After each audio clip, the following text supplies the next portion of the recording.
The Polisario Front, Frente Polisario, FRELISARIO or simply Polisario, from the Spanish abbreviation of Frente Popular de Liberación de Saguía el Hamra y Rayo de Oro, is a Sahrawi rebel national liberation movement aiming to end Moroccan presence in the Western Sahara. It is an observer member of the Socialist International. The Polisario Front is outlawed in the parts of Western Sahara under Moroccan control, and it is illegal to raise its party flag there. History. Beginnings. After attempting in vain to gain backing from several Arab governments, including both Algeria and Morocco, but only drawing faint notices of support from Libya and Mauritania, the movement eventually relocated to Spanish-controlled Western Sahara to start an armed rebellion. The Polisario Front was formally constituted on May 10, 1973 with the express intention of militarily forcing an end to Spanish colonization. Its first Secretary-General was El Ali Mustafa Syed. On May 20, he led the Kanga Raid, Polisario's first armed action, in which a Spanish post manned by a team of Trapor nomadas was overrun and rifles seized. Polisario then gradually gained control over large swaths of desert countryside, and its power grew from early 1975 when the Trapor nomadas began deserting to the Polisario, bringing weapons and training with them. At this point, Polisario's manpower included perhaps 800 men and women, but they were suspected of being backed by a much larger network of supporters. A UN visiting mission headed by Simeon, also known as Copyright, that was conducted in June 1975 concluded that Sahrawi support for independence amounted to an overwhelming consensus, and that the Polisario Front was the most powerful political force in the country. Withdrawal of Spain.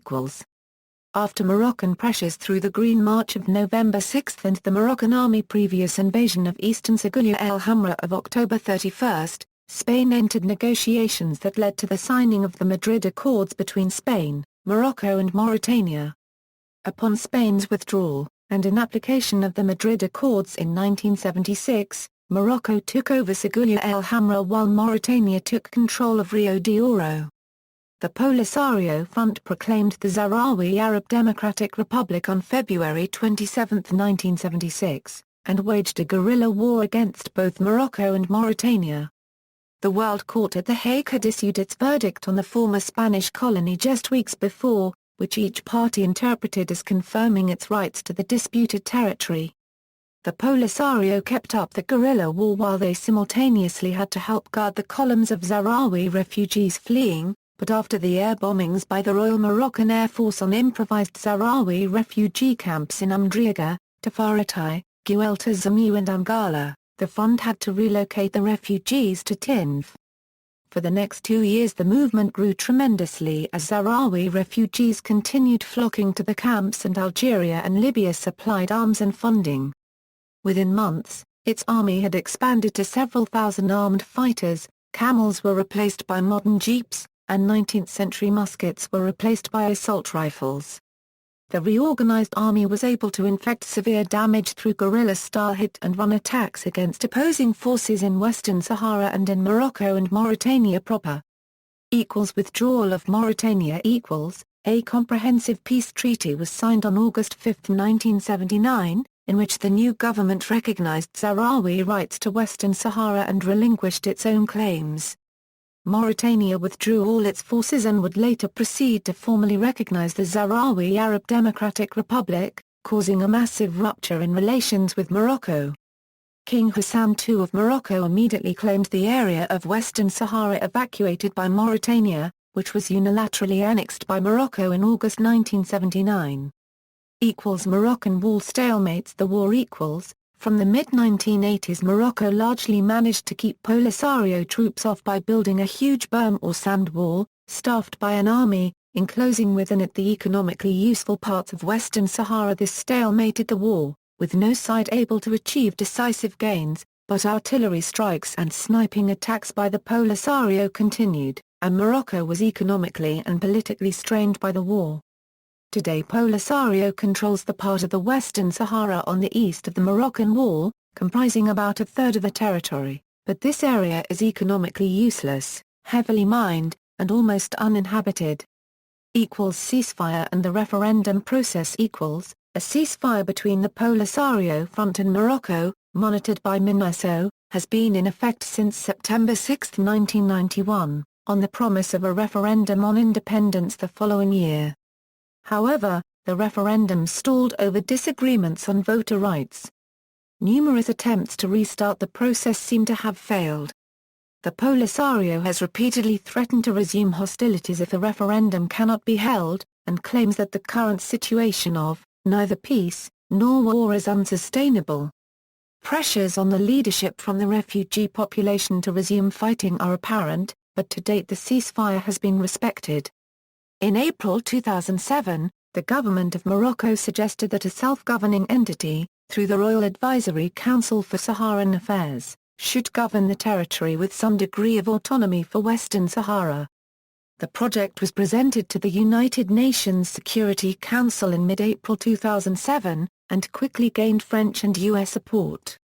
Polisario had handed in its own proposal the day before, which insisted on the previously agreed referendum, but allowed for negotiating the status of Moroccans now living in the territory should the outcome of a referendum be in favor of independence. This led to the negotiations process known as the Manasset negotiations. 4 rounds were held in 2007 and 2008. No progress was made, however, as both parties refused to compromise about what they considered core sovereignty issues. Polisario agreed to add autonomy as per the Moroccan proposal to a referendum ballot, but refused to relinquish the concept of an independence referendum itself, as agreed in 1991 and 1997. Morocco, in its turn, insisted on only negotiating the terms of autonomy offered, but refused to consider an option of independence on the ballot. Political ideology. The Polisario is first and foremost a nationalist organization, whose main goal is the independence of Western Sahara. It has stated that ideological disputes should be left for a future democratic Western Sahara to deal with. It views itself as a front encompassing all political trends in Sahrawi society, and not as a political party. As a consequence, there is no party program. However, the Sahrawi Republic's constitution gives a hint of the movement's ideological context. In the early 1970s, Polisario adopted a vaguely socialist rhetoric, in line with most national liberation movements of the time, but this was eventually abandoned in favor of a non-politicized Sahrawi nationalism. By the late 1970s, references to socialism in the Republic's constitution were removed, and by 1991, the Polisario was explicitly pro-free market. The Polisario has stated that it will, when Sahrawi self-determination has been achieved, either function as a party within the context of a multi-party system, or be completely disbanded. This is to be decided by a Polisario Front Congress upon the achievement of Western Sahara's independence. Attitudes to armed struggle. The Polisario Front has denounced terrorism and attacks against civilians, and sent condolences to Morocco after the 2003 Casablanca bombings. It describes its struggle as a clean war of national liberation. Since 1989, when the ceasefire was first concluded, the movement has stated it will pursue its goal of Western Sahara's independence by peaceful means as long as Morocco complies with the ceasefire conditions, which include arranging a referendum on independence, while reserving the right to resume armed struggle if terms are objectively breached, for example, if the referendum is not conducted. Mohamed Abdelaziz has repeatedly stated that the Moroccan withdrawal from the 1991 settlement plan and refusal to sign the 2003 Baker Plan would logically lead to war from its perspective if the international community does not step in. In contrast, Polisario Mauritanian relations following a peace treaty in 1979 and the recognition of the SADR by Mauritania in 1984, with the latter's retreat from Western Sahara, have been quiet and generally neutral without reports of armed clashes from either side. The series of protests and riots in 2005 by Sahrawis in the occupied territories received strong vocal support from Polisario as a new pressure point on Morocco. Abdelaziz characterized them as a substitute path for the armed struggle, and indicated that if peaceful protest was squashed, in its view, without a referendum forthcoming, its armed forces would intervene. Relations with Algeria. Algeria has shown an unconditional support for the Polisario Front since 1975, delivering arms, training, financial aid, and food, without interruption for more than 30 years. At the level of international relations, Algeria appears as a main actor and negotiator in opposition to Morocco since the beginning of the Western Sahara conflict. Structure = Organizational background = Until 1991, Polisario's structure was much different from the present one. It was, despite a few changes, inherited from the before 1975, when the Polisario Front functioned as a small, tightly knit guerrilla movement, with a few hundred members. Consequently, it made few attempts at a division of powers, instead concentrating most of the decision-making power in the top echelons of Polisario for maximum battlefield efficiency. This meant that most power rested in the hands of the Secretary-General and a 9-man executive committee, elected at congresses and with different military and political responsibilities. A 21-man Politburo would further check decisions and connect the movement with its affiliated mass organizations, Polisario, Polisario and UNMS. But after the movement took on the role as a state-in-waiting in 1975, based in the refugee camps in Tindouf, Algeria, this structure proved incapable of dealing with its vastly expanded responsibilities. As a consequence, the old military structure was wedded to the new grassroots refugee camp administration which had asserted itself in Tindouf, with its system of committees and elected camp assemblies. In 1976, the situation was further complicated by the Sahrawi Republic assuming functions of government in the camps and Polisario-held territories of Western Sahara. The SAD and Polisario institutions often overlapped, and their division of power was often hard to ascertain. A more comprehensive merger of these different organizational patterns was not achieved until the 1991 Congress, when both the Polisario and SAD organizations were overhauled, integrated into the camp structure and further separated from each other. This followed protests calling for expanding the internal democracy of the movement, and also led to important shifts of personnel in the top tiers of both Polisario and SADR. Present structure The organizational order described below applies today, and was roughly finalized in the 1991 internal reforms of the movement, although minor changes have been made since then. The Polisario Front is led by a Secretary-General. The first Secretary-General was Brahim Ghali, replaced in 1974 by El Ali at the II Congress of the Polisario Front, followed by Mahfoud Ali Baba as interim Secretary-General upon his death. In 1976, Mohamed Abdelaziz was elected at the III Congress of the Polisario, and has held the post ever since. The Secretary-General is elected by the General Popular Congress, regularly convened every 4 years. The GPC is composed of delegates from the popular congresses of the refugee camps in Tindouf, which are held biannually in each camp, and of delegates from the Women's Organization, Youth Organization, Workers' Organization and military delegates from the SPLA. All residents of the camps have a vote in the popular congresses, and participate in the administrative work in the camp through base-level 11-person cells, which form the smallest unit of the refugee camp political structure. These typically care for distribution of food, water and schooling in their area, joining in higher-level organs to cooperate and establish distribution chains. There is no formal membership of Polisario. Instead, anyone who participates in its work or lives in the refugee camps is considered a member.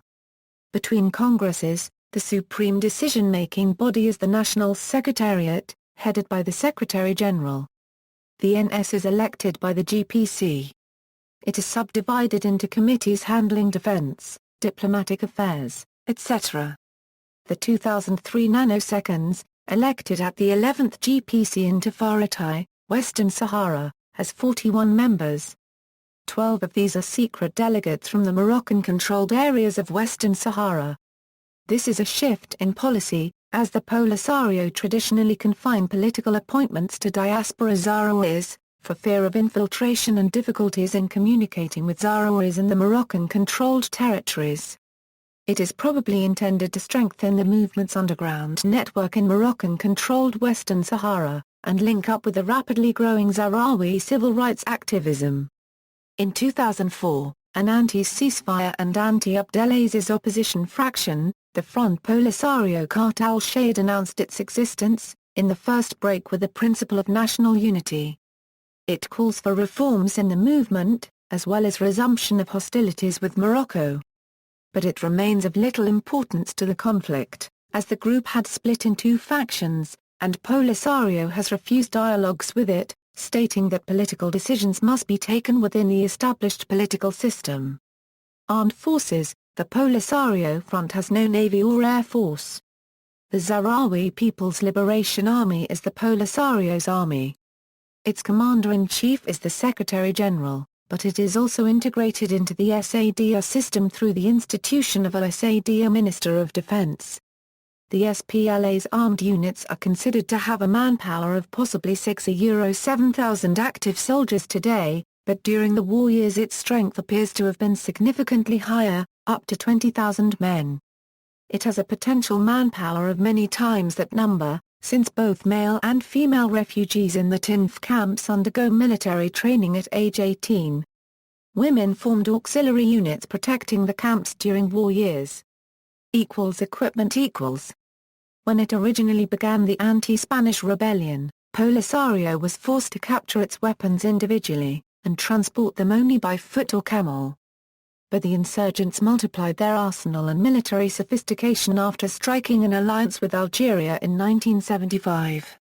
The modern SPLA is equipped mainly with outdated Soviet-manufactured weaponry, donated by Algeria. But its arsenals display a bewildering variety of material, much of it captured from Spanish, Mauritanian or Moroccan forces and made in France, the United States, South Africa, Austria or Britain.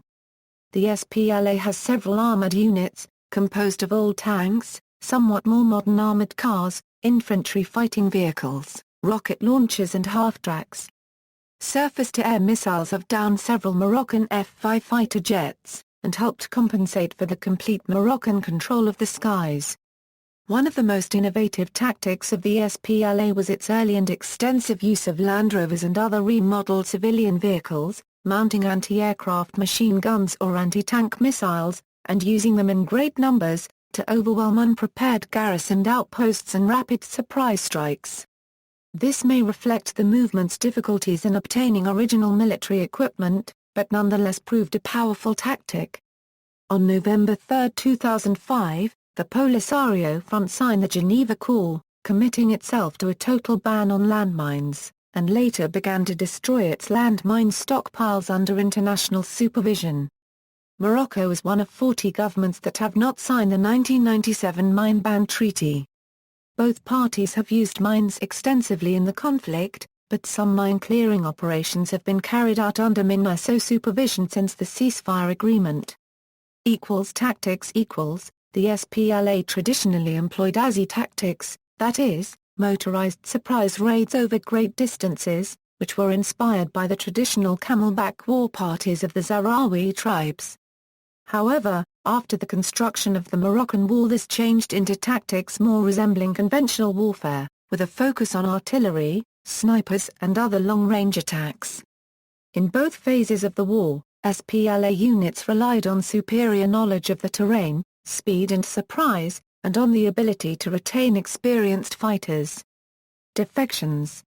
Since the end of the 1980s, several members of the Polisario have decided to discontinue their military or political activities for the Polisario Front. Most of them returned from the Sahrawi refugee camps in Algeria to Morocco, among them a few founder members and senior officials. Some of them are now actively promoting Moroccan sovereignty over Western Sahara, which Morocco considers its southern provinces. Foreign relations. Today 45 countries around the world recognize the legitimacy of the Polisario over the Western Sahara. Support for the Polisario Front came mostly from African countries, SWAPO or MPLA. Most of the Arab world had supported Morocco. Only Algeria and Libya have, at different times, given any significant support to Polisario. Iran recognized the SADR in 1980, Mauritania had recognized the SADR in 1984, and Syria and South Yemen had supported the Polisario position on the conflict when they were all members of the Front of Refusal. Additionally, many Third World non-aligned countries have supported the Polisario Front. Ties with the Fretilin of East Timor were exceptionally strong and remain so after that country's independence. Both Polisario and Fretilin have argued that there are numerous historical parallels between the two conflicts. The movement's main political and military backers were originally Algeria and Libya, with Cuba coming a very distant third. Mauritania also attempts to avoid involvement and to balance between Morocco and Polisario's backers in Algeria, although it formally recognizes the SADR as Western Sahara's government since 1984 and has a substantial Sahrawi refugee population on its territory. Support from Algeria remains strong, despite the country's preoccupation with its own civil war. The Polisario is practically dependent on its bases and refugee camps, located on Algerian soil. While Algeria recognizes the Sahrawis' right to wage an armed struggle against Morocco, and has helped to equip the SPLA army, the government also seems to have barred Polisario from returning to armed struggle after 1991, attempting to curry favor from the US and France and to avoid inflaming its already poor relations with Morocco. Apart from Algerian military, material and humanitarian aid, food and emergency resources are provided by international organizations such as the WHO and UNHCR. Valuable contributions also come from the strong Spanish solidarity organizations. Western Sahara in the Cold War. The most intense open warfare in the conflict in Western Sahara occurred during the Cold War. However, the conflict was never fully dragged into the United States-Soviet dynamics like many other conflicts. This was mainly because both sides tried to avoid overt involvement, which would necessitate a crash in relations with either Morocco or Algeria, the major North African players, and because neither viewed it as an important front. Morocco was firmly entrenched in the U.S. camp, whereas Algeria aligned generally with the Soviet Union during the 1970s, and took a more independent Third Worldist position after that. The United States claimed political neutrality on the issue, but militarily backed Morocco against Polisario during the Cold War, especially during the Reagan administration. Despite this, Polisario never received counter-support from the Soviet Union. Instead, the entire East Bloc decided in favor of ties and trade with Morocco and refused to recognize the SADR. This made the Polisario almost wholly dependent mainly on Algeria and Libya and some African and Latin American Third World countries for political support, plus some NGOs from European countries which generally only approach the issue from a humanitarian angle. The ceasefire coincided with the end of the Cold War. World interest in the conflict seemed to expire in the 1990s as the Sahara question gradually sank from public consciousness due to decreasing media attention. International recognition of the SADR. A key diplomatic dispute between Morocco and Polisario is over the international diplomatic recognition of the SADR as a sovereign state and Western Sahara's legitimate government. In 2004, South Africa announced formal recognition of the SADR, delayed for 10 years despite unequivocal promises by Nelson Mandela as apartheid fell. This came since the announced referendum for Western Sahara was never held. Kenya and Uruguay followed in 2005, and relations were upgraded in some other countries, while recognition of the SADR was cancelled by others. In 2006, Kenya suspended its decision to recognize the SADR to act as a mediating party. For a comprehensive list of state recognitions of the competing claims by SADR and Morocco, see Political status of Western Sahara. See also History of Western Sahara, Independence Intifada, Morocco's foreign relations, Politics of Western Sahara, Zemla Intifada. References. Further reading, Jairat Chopra, United Nations Determination of the Western Saharan Self, Tony Hodges, Western Sahara. The Roots of a Desert War, Leo Kamal, Fueling the Fire. U.S. Policy and the Western Sahara Conflict, Anthony G. Patsanita and Tony Hodges, Historical Dictionary of Western Sahara, Toby Shelley, Endgame in the Western Sahara, Janos, Biceno. Western Sahara. Par copyright CS. Publicon Publishers. ISBN 978-963-88332-0-4. Forced Migration Organization, FMO Research Guide Bibliography.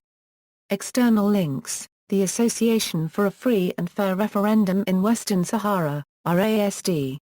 Foreign Minister critical response to the supposed independent ESISC's report, Michael Palin's visit to Smera refugee camp, the self-determination process of the former Spanish Sahara.